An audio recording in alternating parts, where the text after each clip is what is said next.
నమస్తే. ఈ మహమ్మారి కరోనా వైరస్ సందర్భంగా ప్రజలందరూ లాక్డౌన్ ఒత్తిడిలో ఉన్నారు. ముఖ్యంగా విద్యార్థులు వారి పాఠశాలకు దూరమై, చదువులకు దూరమై, పరీక్షలకు దూరమై ఎంతో క్షోభను అనుభవిస్తూ ఉండవచ్చు.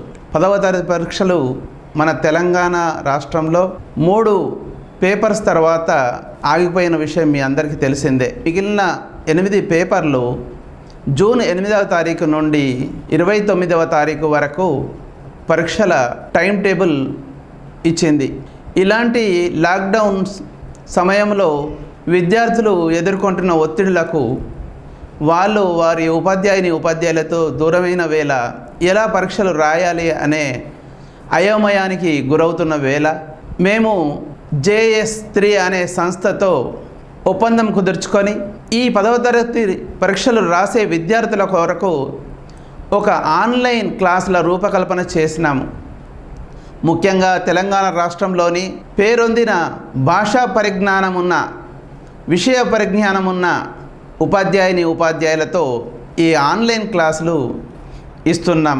ఆ ఆన్లైన్ క్లాసులు ఒక పాఠశాలకు పరిమితం కాకుండా, ఒక పాఠశాల విద్యార్థులకే పరిమితం కాకుండా ఈరోజు ఆర్మూర్ పట్టణమే కాకుండా ఆర్మూర్ చుట్టుపక్కల పరిసర ప్రాంతంలోని 10వ తరగతి విద్యార్థులు ఎవరైతే జూన్ 8వ తారీఖు నుంచి పరీక్ష రాయబోతున్నారో వారి ఉపయోగార్థము ఈ ఆన్లైన్ క్లాసులను పిల్లలకు ఉపయోగకరంగా ఉంటుందని మా ప్రతిపాదనను ఈ NCN ఛానల్ వారి ఛానల్ యాజమాన్యానికి ఇవ్వగా వారు మనస్ఫూర్తిగా ముందుకొచ్చి మేము కూడా ఈ పిల్లలకు విద్యను అందించడంలో మేము కూడా ఒక ప్రధాన పాత్రను పోషిస్తాం అని ముందుకొచ్చి మనకు ఈ విధంగా సహకరిస్తున్నందుకు మీ తరఫున, మా తరఫున, శ్రీభాషిత పాఠశాల తరఫున NCN యాజమాన్యానికి, నవనాథ ఛానల్ యాజమాన్యానికి నా మనస్పూర్వక అభినందనలు తెలుపుతూ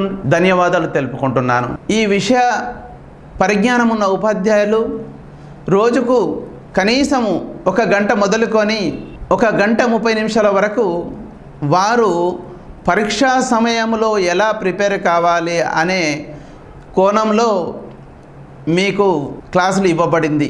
ఇట్టి క్లాసులను ఈ నవనాథ ఛానల్ వాళ్ళు NCNలో నవనాథ్ ఛానల్లో రోజు 2 పూటల ఉదయము మరియు సాయంత్రం మీకు ప్రత్యేక ప్రసారం చేస్తారు. ఇటువంటి సదవకాశాన్ని విద్యార్థులు దీక్షతో, పట్టుదలతో దీనిని సద్వినియోగం చేసుకోవాల్సిందిగా నేను అందరినీ ప్రార్థిస్తున్నాను. ముఖ్యంగా ఈ పరీక్షల సమయంలో విద్యార్థులు ఎటువంటి ఆందోళనకు గురి కాకుండా సబ్జెక్టు పైనే దృష్టి పెడుతూ అనుభవం ఉన్న ఉపాధ్యాయులచే ఇచ్చిన గైడ్లైన్స్ను తూచా తప్పకుండా పాటిస్తూ చక్కగా పరీక్ష రాసి ఉత్తమ మార్కులతో పాస్ అయ్యి ఆర్మూర్ను మన తెలంగాణ పటంలోనే ఒక గొప్ప ప్రాంతంగా పేరు తెచ్చుకుంటారని మనస్ఫూర్తిగా ఆశిస్తూ. So in this class, let us try to take your doubts and clear your doubts. And after that, if you want, let us go for any lesson or the total lessons for revision or for explanation, whatever you want. Okay. So that's what today we are going to do.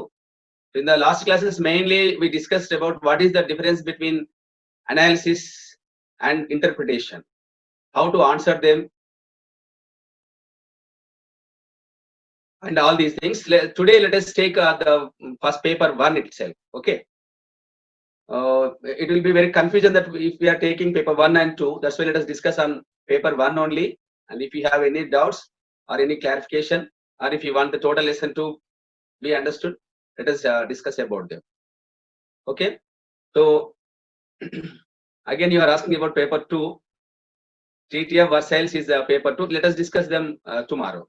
Today only regarding paper 1. Doubts or whatever you want, let us discuss them. Okay. And today, if you want any doubts regarding letter writing or pamphlet preparation or slogans, let us discuss them also.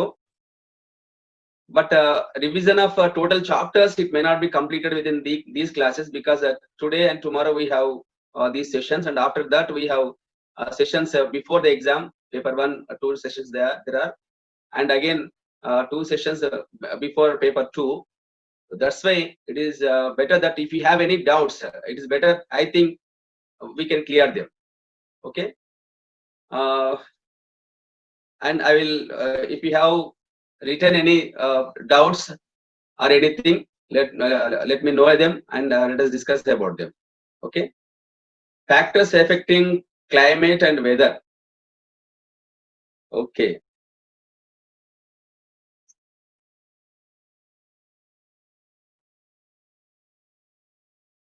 Sir, please allow me to share the screen. Okay. Otherwise, I will note down them. You type your doubts. I will note down them, and I will clear all those doubts. Affecting climate and weather. Tungabhadra River Basin, climate and weather, the factors affecting climate and weather, advancing and retrieving monsoons. Okay.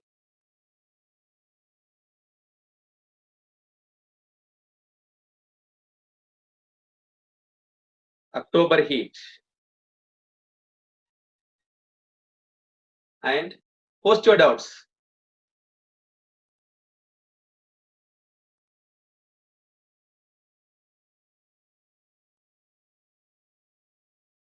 Okay.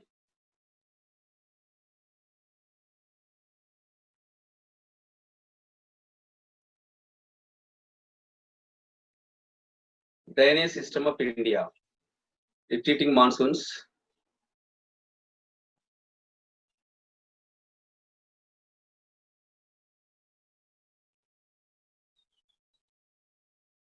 Okay, advantages and disadvantages of globalization.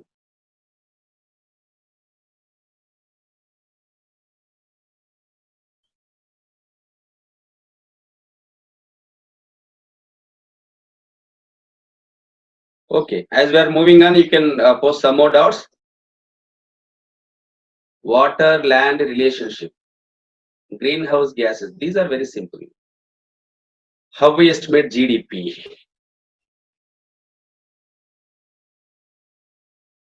Organized and unorganized sector differences, advantages and disadvantages of globalization.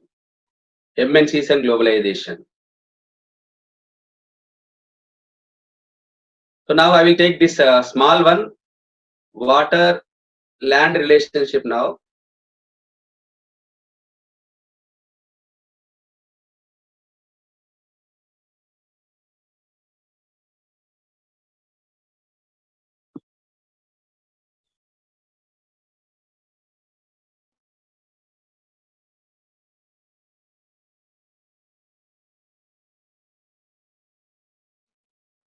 Sir, I want screen sharing. So before that, let us discuss about this issue, water land relationship. Okay, this we discuss in climate and weather. So if you see water and land, that the land will heat up very quickly and also cools down very quickly. Understand? The land heats up very quickly by the sun's rays and cools down very quickly, comparing with water, where water takes more time to heat and it becomes cool very lately, comparing to land. So this relationship, that it affects the climate and weather on the earth. How? Let us see the climate or the weather condition, mainly the weather condition without having the water surrounding, that is different from the seashore areas. Okay, the seashore areas, that the water is affected, the water affects the land, and because, as we discussed just now, that the water lately heats up and lately cools down, whereas the land, it quickly heats up and quickly cools down. So you can see regular that daily life also, that whenever you want to heat the water, it takes a lot of time. But if you flame on the earth, within the minutes, it will be very hot. So that thing, whenever the winds are blowing, the winds normally they blow from high pressure area to low pressure area. So when the water from the water, the winds are blowing mainly in winter season. If you take the winter season, in winter season, the land will be cool, whereas the water did not become cool as land. That's why the winds which are blowing from water, automatically they bring hot air towards the earth, towards the land.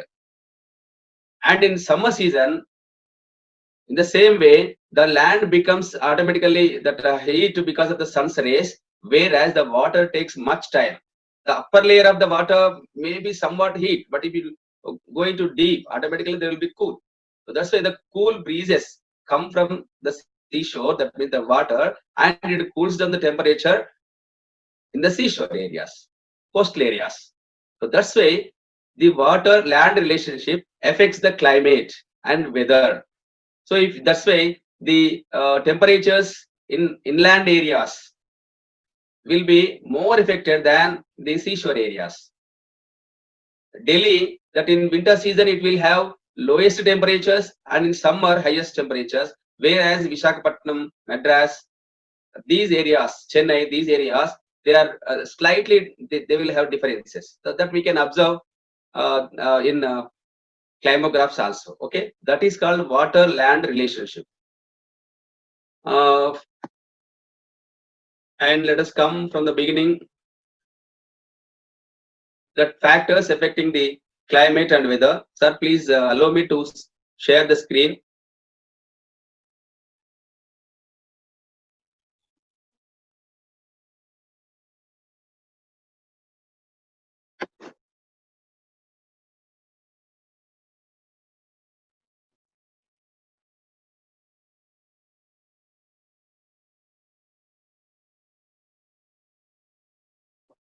I'm not getting here.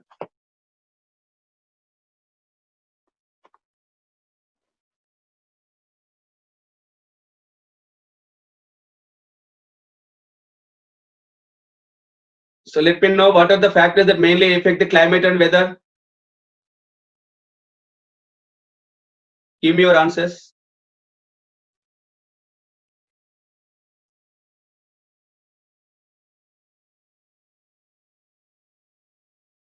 Okay, relief, very good. Only relief. Land water relationship, upper air circulation, latitude,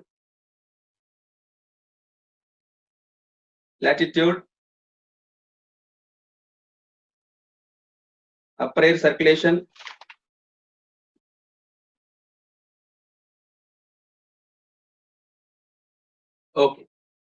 Okay, okay, very good, very good. And do you have any doubt regarding these? First one, if you take latitude, how it affects the climate and weather? Latitude is nothing but that land water relationship. Okay. How latitude affects the climate or weather?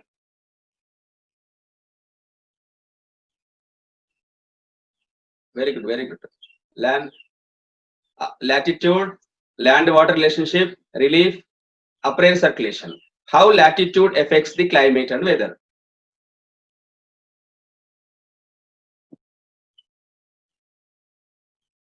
It's nothing but that our latitudes are not equal in length.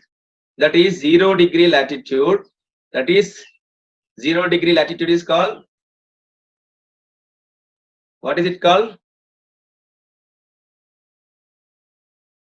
0 degree latitude. Equator, very good. That equator, at equator, temperature will be more. There will be more temperature at equator. While we are moving towards the poles, the temperature decreases. That's all. So that we have to remember that latitudes, while we are moving towards the poles latitudes, the temperature is decreasing. And when we are moving from poles to equator, the temperature is increasing. This is one. That means on the earth, the temperature is not equal on all places because it depends on something, that is because of the altitude of the earth, its curvature, that at equator temperature will be more, while we are moving towards the poles the temperature decreases. Okay, this is one thing about the latitudes. And land water relationship, just now we have discussed that the land becomes hot very quickly and cools down very quickly, whereas the water, it takes a lot of time, that means more time comparing to land. So this automatically that influence the climate and weather in seashore areas and comparing to the landlocked areas. Okay, that's the second one. And the third one is the relief. Relief means that altitude, we can say, as we are moving upwards from the earth, the temperature decreases. Why it decreases like that? When we are moving towards the sun, that means it may be very small, but when we are moving towards the sun, it should be more heat. But when we are moving, that means when we are going away from the earth to the height, the temperature decreases. Why it is happening so? Because, yes, example Shimla, and when we are moving upward, the temperature will be decreased there. And there are so many mountains in Himalaya that having ice always throughout the year. Why it is happening so? Because the sun's rays, they fall on the earth and reflects from the earth. By the reflection only, the earth upper layer is heated up.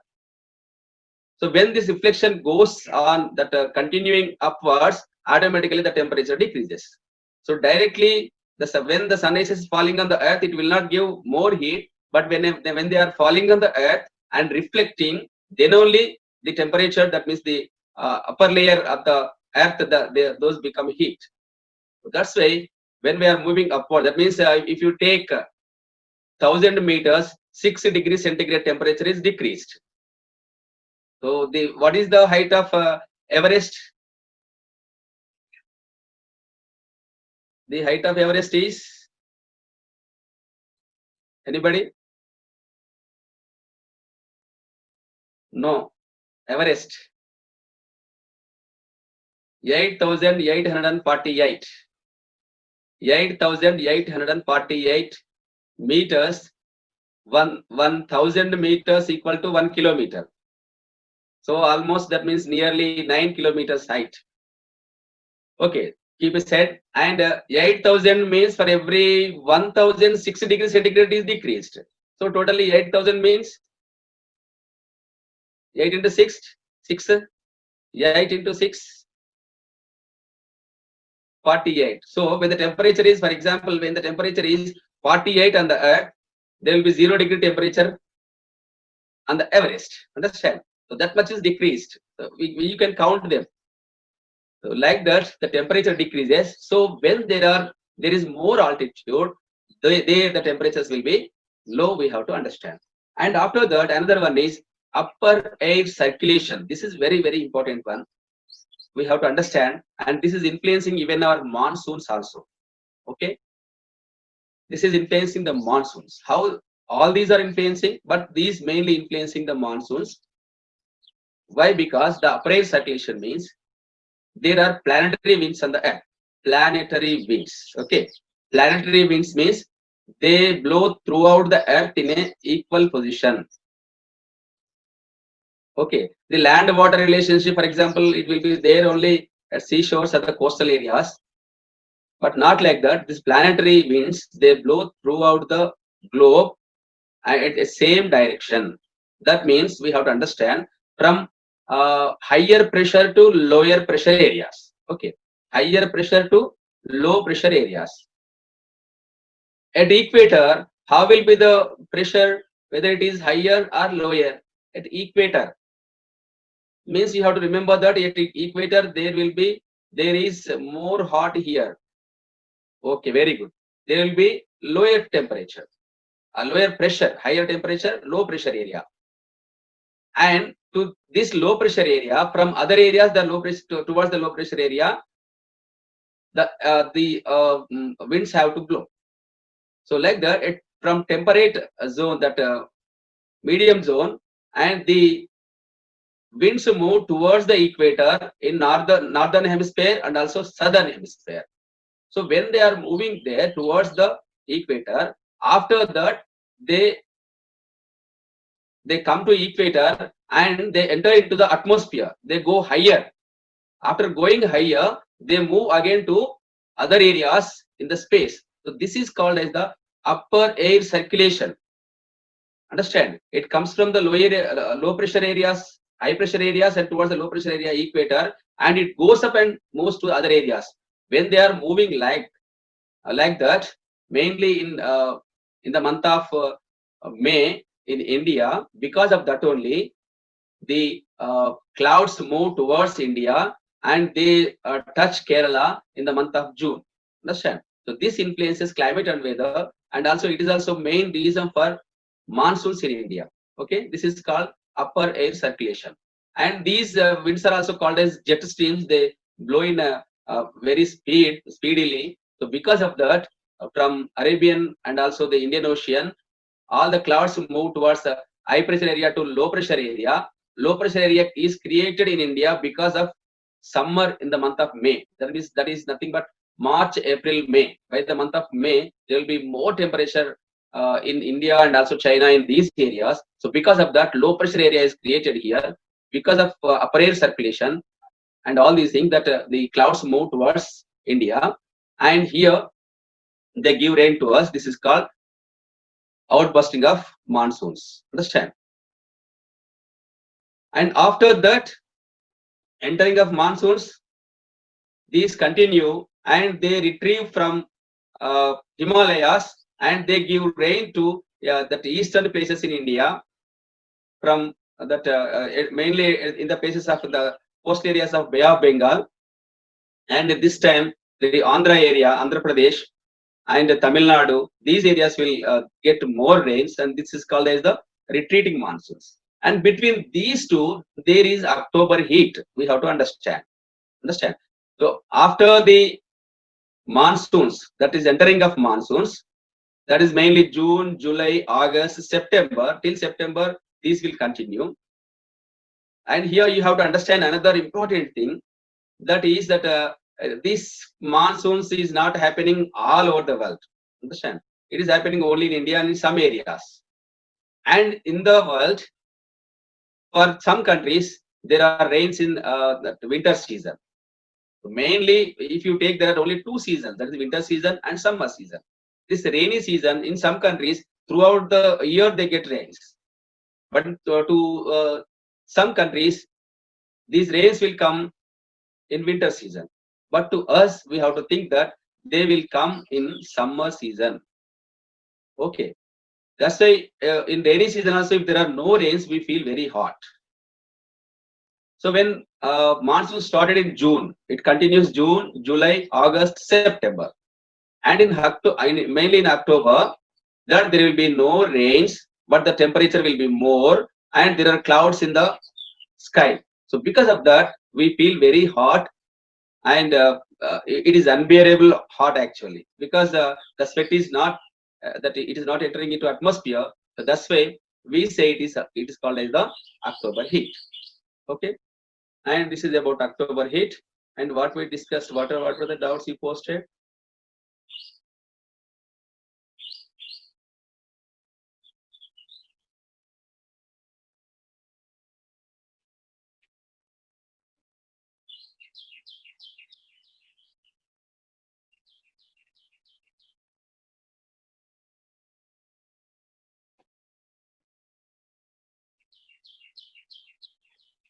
Per capita income. So what is per capita income?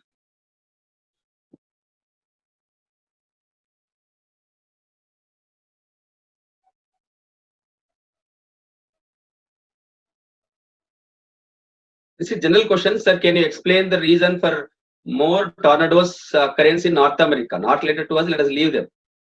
We can discuss later. Let us go for examination point of view. Let us discuss them only.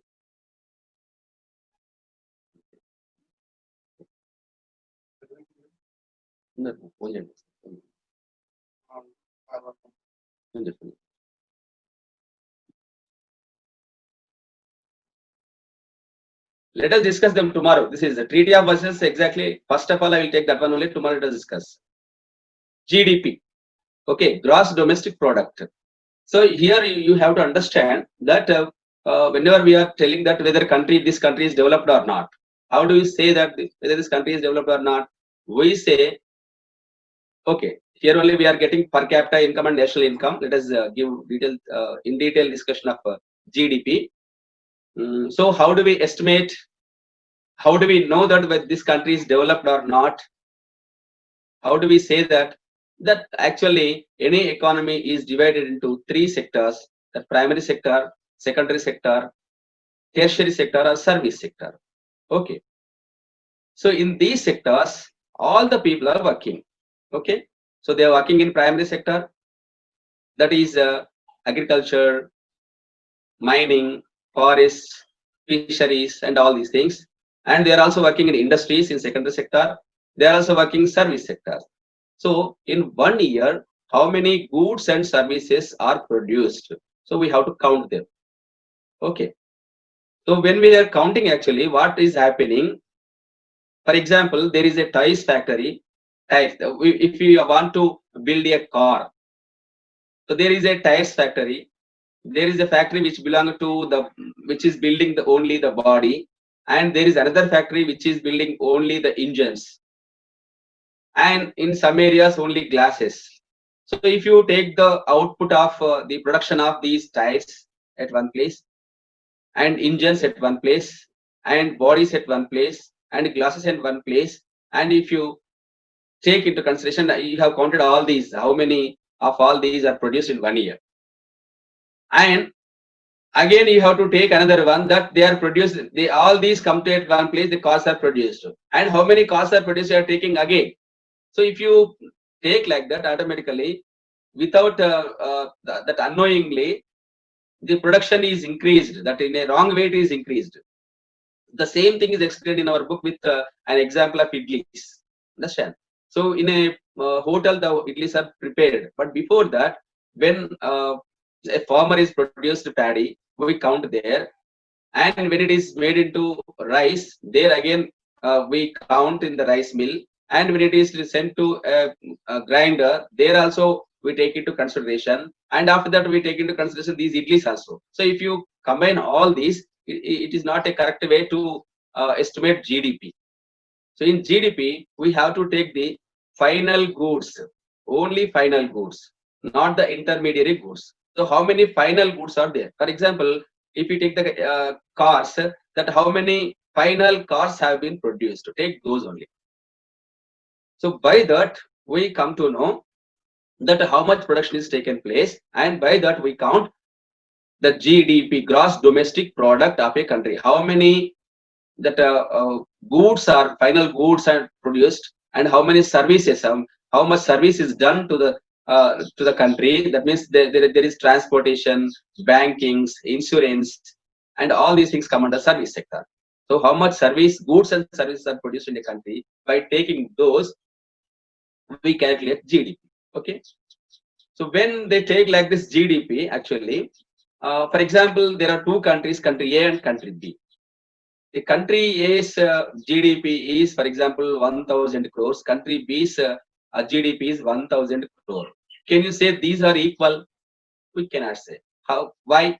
Because we have to take into consideration the population of that country also. The country A's population is very less, but countries B's population is very high. Then, though the GDP is equal, we cannot say these are not equal in economic terms. That's why when you take into consideration this population, that is the GDP or national income divided by population, we get per capita income. By taking this per capita income, we can say that country is somewhat developed. But there are also problems with per capita income. That's why we go for another one, that is Human Development Index. Okay. In per capita income, all the incomes are included. That is income of a labor and income of Tata, Birla or big companies or some more rich people. So all are included here. We take the income of all these people and divide among them, that we divide with the total population. That's why per capita income has also some problems. Then now the right way is that we take human development index. Okay. About final goods. I will consider only final goods, sir. Differences between intermediate goods and, okay. If you take this cloth, okay. So as I am wearing it, this is the final good. But when I bought this before stitching this shirt, only if I take the cloth, that is the intermediary good. And the thread is also intermediary good. Okay. So which is ready to be used is called the final good. There is ink and refill. If you take only ink, it is the intermediate good. And where if you take the refill pen and that is called the final good. Okay. Is it not clear, my voice? I am telling very loudly actually. So what is disguised unemployment? Okay. Disguised unemployment. The disguised unemployment, actually, we say that the people are ready to work, but there is no work. Okay. The people are ready to do work, but there is no work. That is called as the unemployment. And this is, we have different types of unemployments. Mainly in villages, we see that in some seasons there will be more employment. There will be employment. That means they get work in villages. But in some seasons, after sowing the seeds, they will not get work. So at that time, they are unable to go to some other area, that it may be urban areas or some villages like that for work, but they will be there in their homes only. That means they will not have work throughout the year. So this is called as the disguised unemployment. Throughout the year, they do not have the work. So for that only, the government has introduced the 100 days work, Mahatma Gandhi rural employment generation work, that is there. So because of that, whenever they do not have work, that agricultural work there, and they go for this work, and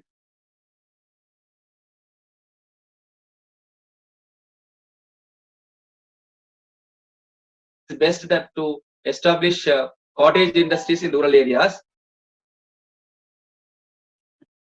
Cottage industries in rural areas. By that we can stop disguised unemployment.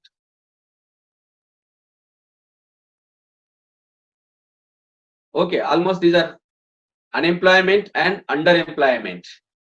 Again, these are two, almost they are equal. As MGNREGA, Mahatma Gandhi National Rural Employment Generation Act. So according to that, at least minimum 100 days of work should be given to the rural people who are below the poverty line. Okay. Okay, MNCs, I will do that.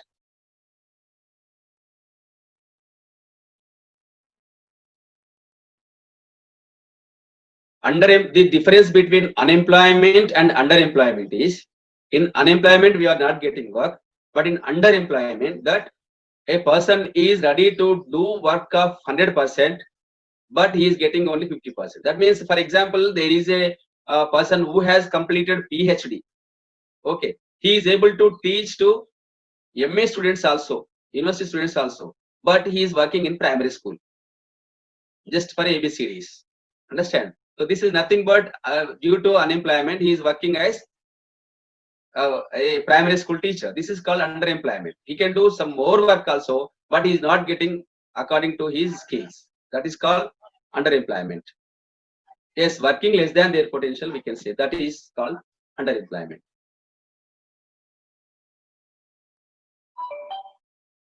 This Arab Spring and globalization also, you asked me.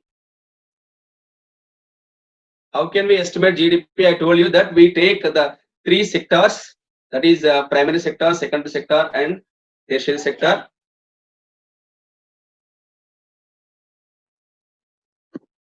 Okay. So by these three sectors, so how much production is taken place in agriculture, how much production is taken place in industries, and how many salaries. By counting all these, we come to know that how much GDP is there in the country. Okay, by the production of the final goods and services, we say what is the GDP of a country. Okay, and you asked about me Arab Spring. Okay, this Arab Spring that is related to globalization. So in globalization, what is happening, that one thing happened in a country, it goes to every place, every corner in the world. Okay, so it may be products, it may be information or anything. Okay, if one product is there in a country, in online we are getting it and we are receiving it and we are using it, isn't it? In the same way, the information is also going from one country to another country very fastly, and that is also affecting other countries. So that is happened mainly in Arab areas. So that is called as the Arab Spring. When there was a revolution in Egypt, that revolution that affected in some other countries in Arab areas, that Muslim ruling areas, and in those countries also, due to the effect of Egypt, in their countries also there were revolutions. Okay, so by that, and in so many Arab countries, there were revolutions happened because of this globalization. That is because of the media and because of information passed from one country to another country. So we can say this is the effect of globalization. And Arab Spring means that when it, by receiving that information and when it is moving to another country, and there were also revolutions against monarchies or autocratic rulers, that is called as the Arab Spring.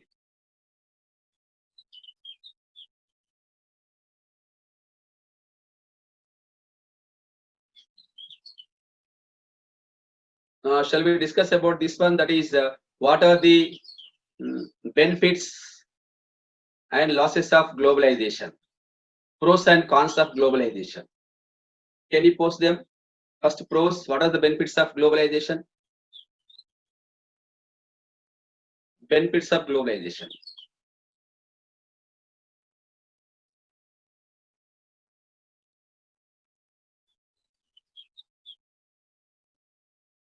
I will discuss this also later. Benefits of globalization, trade. How it is benefit to us? For example, what are the effects of globalization on India? So in effects of globalization, we have to discuss about what are the benefits and problems of globalization. Yes, what are the effects of globalization? Very good. Globalization creates opportunities, interconnecting the countries, and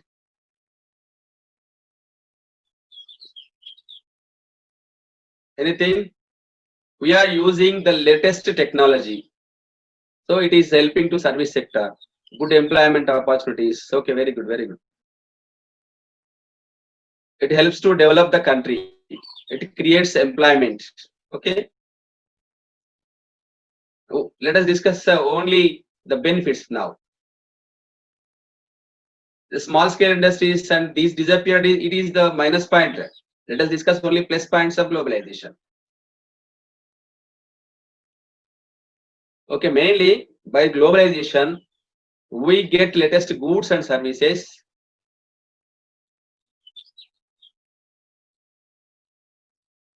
Goods and services, and we get best technology in the world.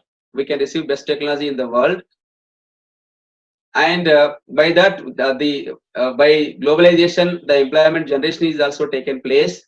Because of that, the unemployment problem is solved, and that latest technology, if we want to introduce in agriculture or in industries or wherever we want, we can introduce them by taking the latest technology from other countries also. For example, robotic technology or this digitalization or whatever is there, which whatever it is produced in other countries, we are using them. So by that, it is helping us.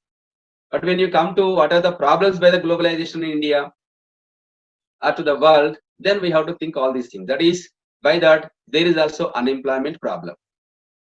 There is employment, one plus point. Again, there is problem of unemployment here. That is mainly the small producers or the small scale industries or this, for example, if you take small shopkeepers, they have to close their shops because of the D-Mart or whatever. There are big shopping areas. Okay, so like that they are losing their jobs. Okay, and what are the losses of? It also leads to civil wars between civil war means within the country. If there is competition between the people or between some groups, and it also leads to civil wars. Low getting goods to low prices, it comes to as the plus point. Okay, but when it leads to monopoly, monopoly means only one company will be there, then we will have so many problems with that. Okay, the other countries and MNCs manipulate the economy and manipulate the countries also. That's what we are seeing now. Actually, monopoly means after, for example, if you take some companies, when there is a competition between the companies, mainly the companies which are getting losses, they will be closed or sold to the company which is getting benefits. So after that, after closing all the companies, only one company will be there, and it dictates the economy. So it whatever the price it decides, the people have to buy the goods. Understand? That's why it is very dangerous if it leads to monopoly. Okay. So in liberalization policy, when there is a good competition, healthy competition between the companies, it leads to lower prices. But when they become united, or only one company has bought all these companies, and that will be very dangerous to the economy. And another one loss is that is the small producers, they have to close their companies. They have to fight, or they have to quit the companies. So that's why we come to fair globalization. In fair globalization, what we have to think is that globalization we are unable to stop it. But this globalization, it has to give fruits to all the people, including the poor people also, and to all the people. That means the rich people, poor people, middle class people, all people have to get the fruits of this globalization. And our culture should not be spoiled because of the globalization. If there is any harm to the people, any loss to the people, the companies have to bear it, and they have to give international compensation to the people. So such kind of things happen in the future. We say that is nothing but the fair globalization. Okay, that we discuss here. And this culture and everything is actually that is influenced by the globalization. Okay, and what else? Did we skip anything?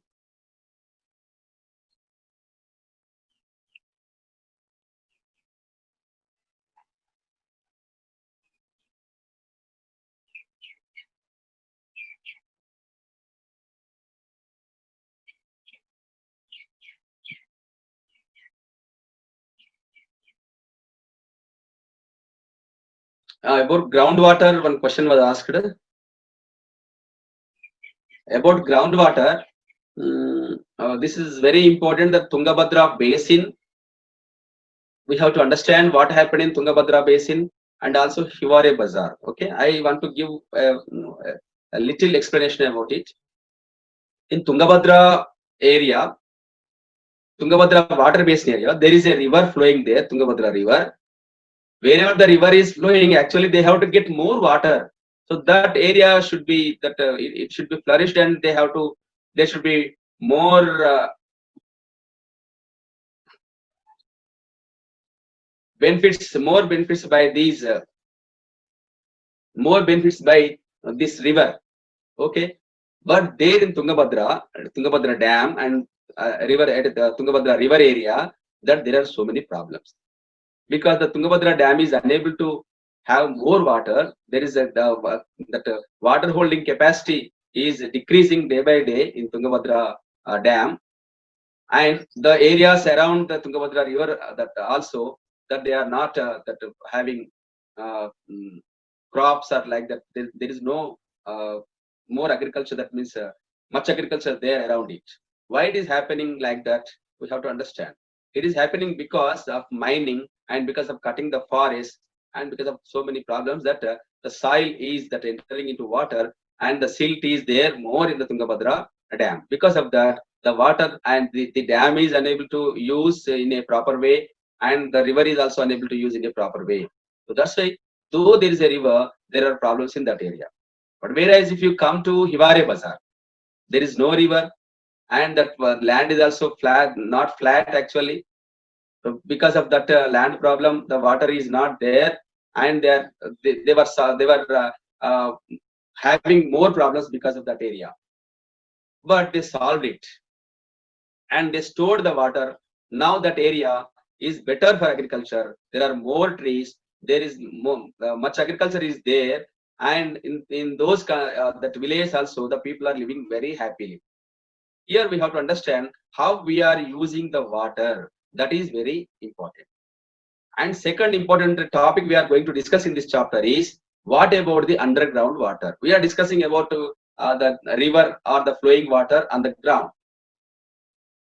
This river or any flowing water, anybody can claim, can anybody claim that this water is belong to me or belong to us only? We cannot say like that, because this water is belong to the total society. That is, it may be river or it may be any flow of water. Whereas underground water, if you come to underground water, if one person is having 10 acres of land, he can have how many bores he want to dig there in his land. So by that, if a rich person is there, and if he dug more bores in his land, the other small bores automatically they disappear. They are unable to give water. The same thing happened in some places. So because of that, there is an issue whether these underground water is belong to only one person, that means the owner of that land, or to the total society. But laws are telling that this water is belong to the owner only. So when you say like that, only it is benefiting to the rich people, not to the poor people.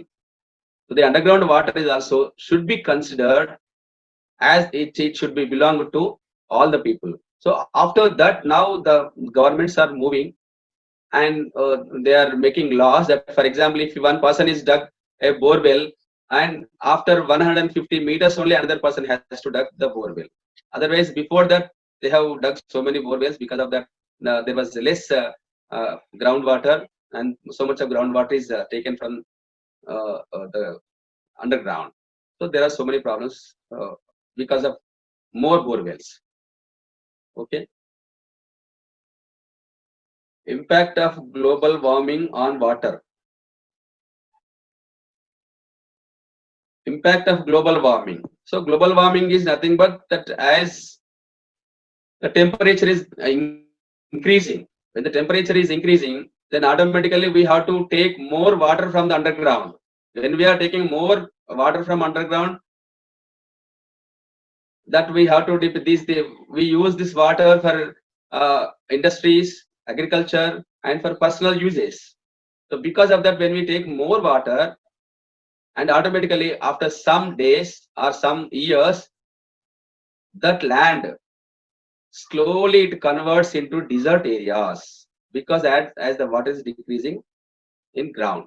Okay, that affects, that means global warming also affects it. And another important thing is that when the global warming is happening, the second important thing is that the ice on the mountains is melted up, and after that the water enters into the oceans, and the land slowly submerges in the water.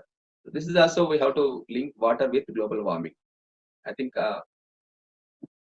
if the question comes, it may be that one. Okay, Adarsh Gram Yojana and all these they have taken up in Hiware Bazar. By that only, there are so many benefits. Okay, not only that they are giving more preference to that stop water in those areas, in their areas, but also they have taken some more bandis, you know about them. Okay, and changing population size. Changing population size means that it happens how the population is affected. We have to understand. So it is affected by births, deaths, and migration mainly. Okay, this is nothing but changing population size. For example, in some places where there are more opportunities, employment opportunities are there, the people move from one place to another place. So the change of population increases in one place and decreasing in rural areas. Okay, so like that change of population happens, and some countries are facing they are facing less problems of less population, but countries like India, we are facing the problems because of more population. Okay, Babar and Bangar areas. So when the Himalayan rivers are moving from higher areas to lower areas, in some places actually where there are bubbles, like where there are in some rocky areas.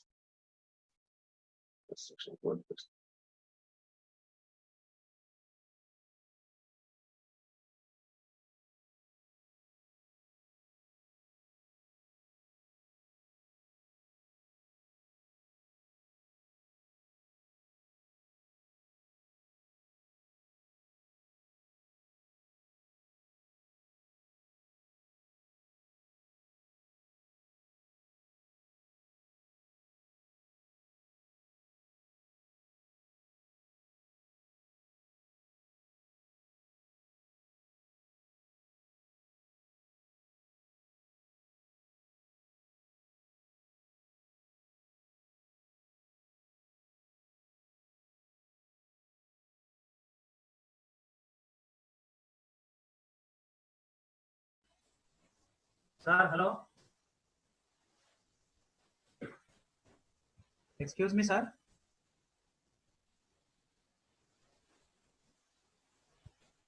No, I think sir is disconnected, beta.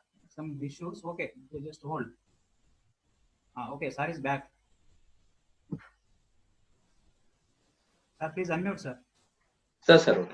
Okay, sir. There is some internet problem here. I know it. No, it is okay.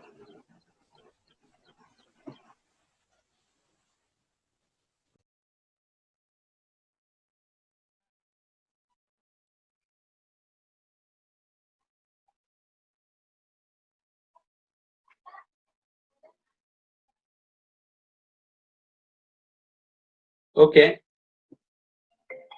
Any doubts?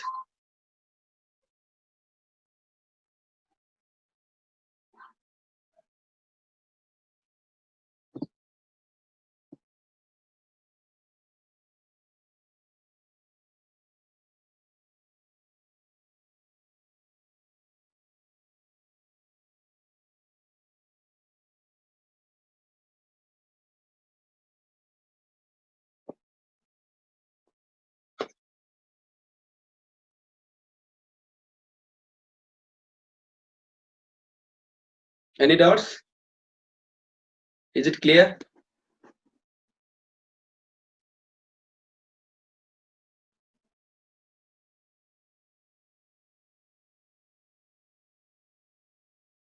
Fertility rate. Dob. This dob is Hindi word. Doab. Doab. Do means two. Ab means river. Okay. The place which is between the two rivers is called a doab. Understand? Doab. The place between two rivers. We find mainly these in Indus River basin, because it has five tributaries to Indus River. There we find a Doab. So the Babar and Bhangar, these are only that after the river flowing in Himalaya region, mainly to parallel to Shivaliks. Understand? So there 8 to 16 kilometers, this area is formed, and these two are nothing but the Babar and Bhangar. One is the recently formed, that Bhangar is recently formed, and Babar is the old one. Okay, so this area is below the Himalayan region. Regarding fertility rate, we discussed that, I told in the last class also, but now I am unable to screen the share here, share the screen here. But what is fertility rate is that how it is calculated. Let us discuss it. How it is calculated. So how many children are born in 1 year to the mothers who are able to give birth to the children? we count these and calculate. Okay. And in 1960s, it was almost 5.9, but now it is 2.6. In 2011, it is 2.6. That means one mother is able to give the birth to 2 plus only, 2.6 only. So that is called fertility rate. That means the mother, the healthy mother is ready to give birth to the children is called fertility rate. So there is a graph also in the book. You can check it. Actually, I wanted to show now, but there is problem with the screen share. Okay.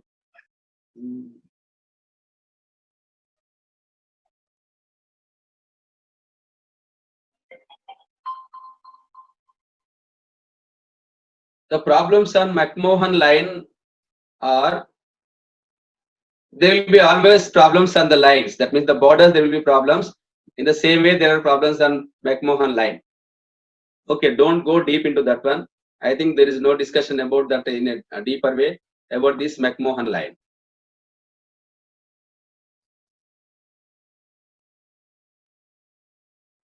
And in our first paper also, there will be no problems like this. There will be no questions like this about McMahon line and all these things. Okay, what are Purvanchal hills?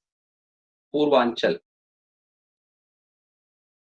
Infant mortality rate. Okay, I will discuss about this Purvanchal and next go for infant mortality. Okay, so this Purvanchal is when the Himalayas are that if we take from Kashmir area and they continue from Kashmir to Arunachal Pradesh. So in Arunachal Pradesh, they take a hairpin bend in Arunachal, after Arunachal Pradesh, mainly in the eastern states of India, and these are called as the Purvanchal hills. Purvanchal. So these are locally they have different names. Okay, that is called Purvanchal. And what is infant mortality rate? Infant mortality rate means that when a child born and the child has to sustain in the world, the child has to live. But from 1 to 5 years of age, or till the 5 years of age, in some families, the children are dying, the babies are dying. Why they are dying? Because of so many problems. Mainly we take into consideration that because of their economic position, these children are dying. That means when their economy is good, automatically they take good food when the child is in the womb itself. When the pregnant woman takes a good food, automatically the child will be very healthy, and after coming on to the earth also, and she will be very fine. Okay, but because of their poor economy, poverty, and they are unable to live on the earth, and that means they die. So this is called infant mortality rate. Understand? We take 1,000 children, 1,000 live births, how many children are dying? So that we take as the percentage, as the infant mortality rate percentage. Okay. Now let us come to sustainable development. So, because development means what we say. If you see now whether our village is developed, our city is developed, we say the roads are built. Okay, there are so many buildings, higher buildings are there, and all the facilities are there. We say that place is developed. Okay. The same way, if you take a village, if you go to any village, after 10 days, if you go there, if it is not changed anything, we say that village is not developed. We say. Why? Because there are no roads, there are no buildings, all these things. And when all these are there, we say this area is also developed. And if a state is also developed in the same way, we say this state is developed because there are more facilities and people are living very happily. But when you come to the environment and other issues, whether you are facing the problems or not, that we have to think again about the development.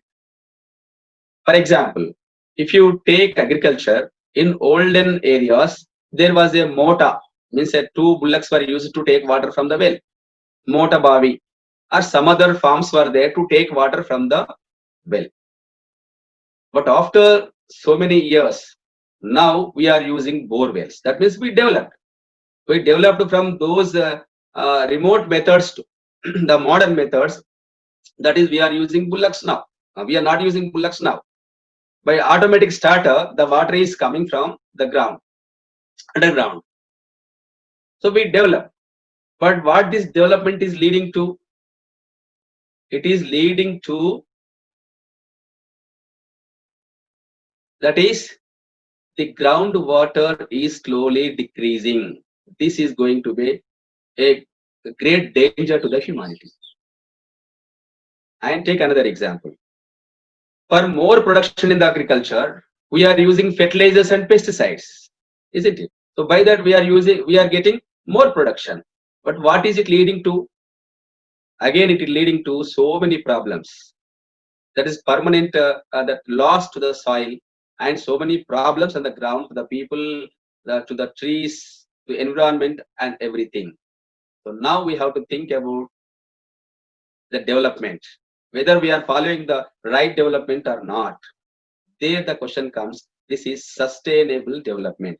The sustainable development is that without harming to the nature,